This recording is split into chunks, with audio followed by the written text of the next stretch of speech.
யார் இந்த மனிதர்?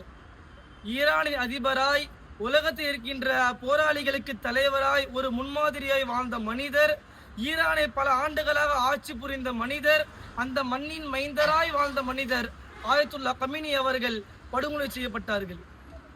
அரபு நாடுகளுக்கு மத்தியில் 86 வயது கொண்ட ஒரு துணிச்சல் மிக்க போராளி ஆயத்துல்லா கமீனி அவர்கள். மேற்குலகத்திற்கு எதிராக, அமெரிக்கா இன்னும் இஸ்ரேலுக்கு எதிராக ஈமானிய உணர்வோடு, ஈமானிய துணிச்சலோடு குரல் கொடுத்த ஒரு மனிதர் ஆயத்துல்லா கமீனி அவர்கள்.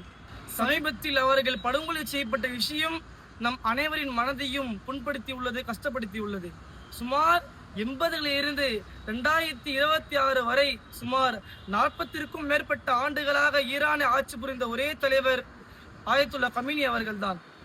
அரபு நாடு அரசுகளில் சிலர் நம் ஆட்சி அதிகாரத்துக்கும் அரசியலுக்கும் நம் நாட்டுக்கும் ஏதாவது ஆகிடுமோ என்ற எண்ணத்தில் சத்தியத்தை, உண்மையை பேசாமல் மறைத்துக் கொண்டிருக்கின்ற சூழ்நிலையில், வல்லரசின் காலை பிடித்துக் கொண்டிருக்கிற சூழ்நிலையில் இஸ்லாத்திற்கு தோதுவாக உண்மையையும் சத்தியத்தையும் உரைத்து கூறிய ஒரே மனிதர் ஆயத்துல்லா கமீனி அவர்கள் வஃபாத் ஆகிவிட்டார்கள். துஆ செய்யும் எல்லாம் வல்ல இறைவன்.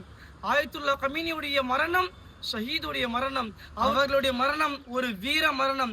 அவர்களுடைய மரணம் ஆதிக்க சக்திக்கு எதிரான மரணம். துஆ செய்வோம், எல்லாம் வல்ல இறைவன் அவர்களை ஷஹீது அந்தஸ்தை கொடுப்பானாக. ஷஹீதுடைய அந்தஸ்தில் மிகப்பெரிய சொர்க்கத்தை அல்லாஹ் சுப்ஹானஹு வ தஆலா கொடுப்பானாக. ஆமீன். அஸ்ஸலாமு அலைக்கும் வரஹ்மத்துல்லாஹி வபரகாத்துஹு.